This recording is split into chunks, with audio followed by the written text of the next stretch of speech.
Night મિત્રો, best my નેવ blog. સ્વાગત છે તમારું બધાના આપણા નવા બ્લોગમાં. આવ્યું તમે બધા મજામાં છો ભાઈ. અને અત્યારે વાગવા કાઢે છે 9. તો આજે છે ને ભાઈ આપણે કાલે પ્રોગ્રામમાં ગયેલા સંતરામપુર. તો ઊંઘ બહુ બધી આવી ગયેલી ને, તો આખો દિવસ સુવામાં જ કાઢ્યો છે. અને અત્યારે કમ્પ્લીટ 9 ફ્રેશ થઈ ગયો છું. અને અત્યારે ફરી પાછું આજે જવાનું છે રામા મંડળમાં, જ્યાં મલેકપુરનું રામા મંડળ આવે છે આપણા ગામમાં. ત્યાં બાકી જો કમ્પ્લીટ તૈયાર થઈ ગયો છું. તો ચલો નીકળીએ ભાઈ. ચલો આવે છે. ચલો બાય બાય બાય. બાકી ચલો ભાઈ નીકળી ગયા છીએ ઘરેથી કમ્પ્લીટ નાઈ ફ્રેશ થાય. બાકી આપણે જવાનું છે કાકાના ઘરે, ત્યાંથી બાઇક લઈ અને નીકળવાનું છે. બાકી આ કપડાં ધોયેલા છે બધા આપણા. બાકી ચાર્જર બાજુ લઈ લઈએ જોડે, કેમ કે છે ને મોડું થશે તો પાવર બેગને બધું લઈ લઈએ. તો ચલો ગાઈસ, પાવર બેગ ચાર્જર લઈ લીધું છે. હવે બાઇક લઈને જતા રહીએ. ગાડી જોડે આવી ગયા છે. બાકી એરિયા આપણી ગાડી જો. તો હવે આપણે નીકળીએ. બાકી આ ગાડી લઈને જવાનું છે આપણી. અહીંથી કિલોમીટર જેટલું છે ને, તો જઈએ. ચલો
મને પ્રધાનને શા માટે બોલાવો છો?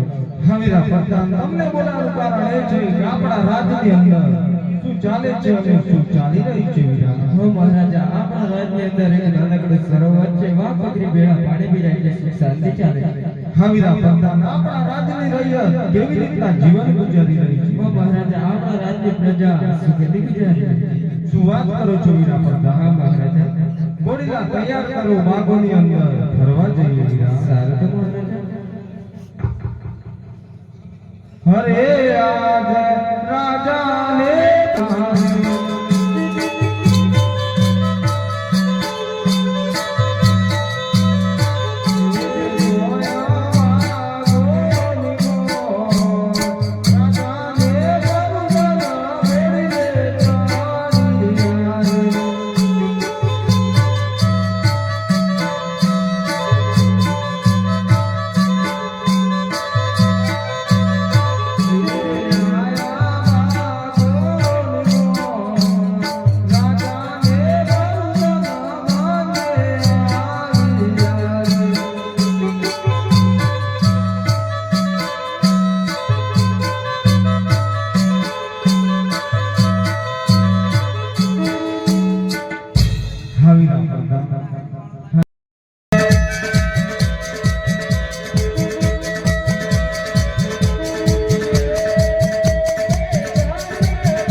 સૂકા પડે છે મુજે નામના રાજ પડે છે પટિયારનો એ વાત તો ઠીક છે કિલ્લો જોવું તો મારા પિંગલગઢનો બાકી મને ખંડેર લાગે છે એ વાત તો ઠીક છે જ્યારે જંગલની અંદર શિકાર કરવા જાઉં છું ને તો જંગલનો રાજા સિંહ પણ એક વાર આ પટિયારને જોઈ થોભી જાય છે એ વાત તો ઠીક છે જ્યારે હું રણ મેદાનની અંદર યુદ્ધ કરવા જાઉં છું ને તો મારા જેવા સુરવીર પુરુષ પણ એક વાર આ પટિયારને જોઈ થોભી જાય છે એ વાત તો ઠીક છે આજે મારા ગઢડા ઘરે મોરલો ટોપા કરે છે વેલા કાળો ગલોલ કરે છે મને લાગે છે કોઈ દુશ્મની રાજનો માણસ મારા રાજની અંદર મહેમાન ગતિ કરવા માંગે છે લાવ આજે મારા રાજની રહ્યા સુખના આંસુડે હસી રહી છે કે પછી દુઃખના આંસુડે રડી રહી છે એવા મારા રાજમાંથી વહીવટ પત્ર ચલાવતા એવા મારા વડીલા પ્રધાનને બોલાય અને પૂછી દો એ વૈયા રાજા બોલાવન પરતને આવજો દે આજે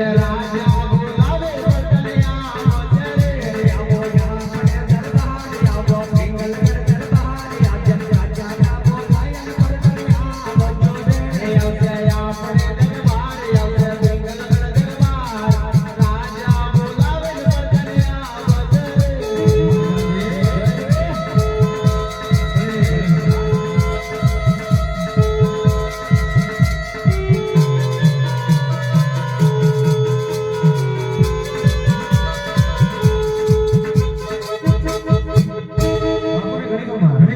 દે મને પ્રજાને શા માટે બોલાવ્યા? અરે પ્રધાનજી, બાપુજી, આપણા રાજ્યની અંદર શું ચાલે છે ને શું ચાલી રહ્યું છે? બાપુજી, પ્રધાનજી, આપણા રાજમાં એક નાનકડું સરોવર છે.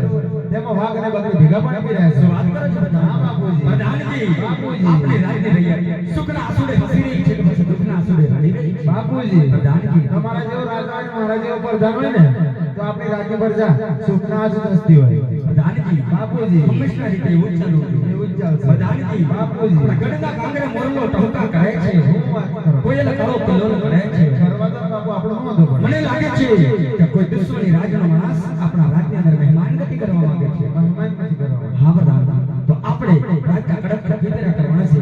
આપને બનશે કે બાપુ સિપાહી બોલાવી દઈએ. નહીં પ્રધાન? આ ચોકી પર આપણે ખુદ કરવાના છે. બનશે બાપુ. પ્રધાનજી, રાજના ચોકી પર કેવા કરવાના છે? સેવા કરવાના. અંદરનો માણસ બહાર નહીં અને બહારનો માણસ અંદર નહીં. આ પિંગલગઢના ધણીની રજા સિવાય એક ચક્કર ફરકો ના જોઈએ. ના ફરકે બાપુ. બનશે ને? બનશે બાપુ. પ્રધાનજી, રાજના ચોકી પર શરૂ કરો. ભલે. તમ તમાર સિંહાસન પર ઓકે પ્રધાનજી. જ્યાં લગન નોકરી કરો ને બાપુ ત્યાં લગન તો ચપલો હું ચપલી પણ નહીં આવવાનું. હા પ્રધાન. હજ વદ બગડા તો ઇને ગોર દેવજાની અરે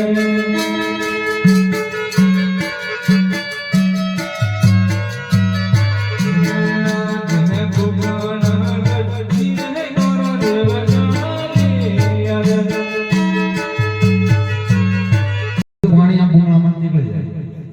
આ ભૂંગળામાં હા, બીજું 160 ડિગ્રી તાપમાન પડતું હોય. 160 હા, અને જો પાઘડી માથે બાંધેલી ને તો બધો ધુમાડો આ ભૂંગળામાંથી નીકળી જાય. એવું છે. સુવિધા બહુ સારી છે. આમાં કેમ પેલું ટીવીમાં ફેરવાનું સાઇનલ ફેરવાનું રિમોટ આવે. રિમોટ આવતા આમાં પણ રિમોટ આવે. એમાં રિમોટ આવતા દાદા ટેકનોલોજી વધી ગઈ અત્યારે. એવું છે. હા, આમ કરો એટલે એક જગ્યાએ વીટી થાય. રિમોટ બહાર આવ્યું, દેખાય દેખાયું? દેખાય. અને આમ કરો એટલે ધીમે ધીમે ફેલાય. કેમ તેનો સ્વાટી એમ લાગે? સેટલમાં સોનાર ગાંઠી છે. આમ હેગા છે. દાદા ટેકનોલોજી અલગ છે આની પાઘડી. એવું છે. હા, પાકિસ્તાનની છે, ઇન્ડિયાની હોય.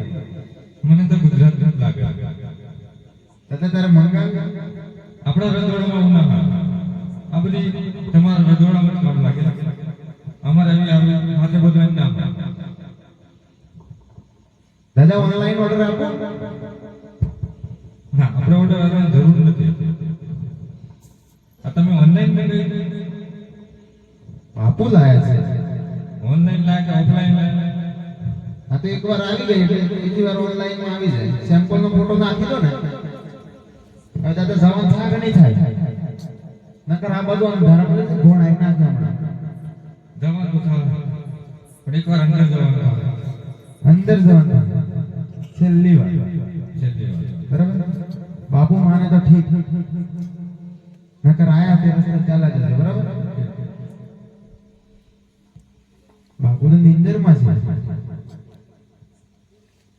હું કીધું છે પણ જગાડ બોનવીટા પાડો કઈ નવું કરો બોનવીટા પાડો હે બાપુ ને બોનવીટા પીવડાવો બાપુ મોઢ મન નથી ડેડી ઉઠવાને અરે પ્રધાનજી બાપુજી અરે કબીરે માર્યો કાગડો ધણીને મર્યા છે તીર ભલે કબીરે માર્યો કાગડો ધણીને મર્યા છે તીર પેલા વિધાન છે ને પીછડા પછી વિધાનાને શરીર માટે બધે રાજમાંથી બહાર ગયા કે નહીં બાપુ જતા રહે પેલી ચોકડી છે પાછા આવ્યા પ્રધાનજી મુજે રાજમાંથી માથે આઈ છે બાપુ જતા રહેશે આઈ છે કે નહીં બાપુ જતા રહેશે મારા હામું તમારા શરીર પ્રધાનજી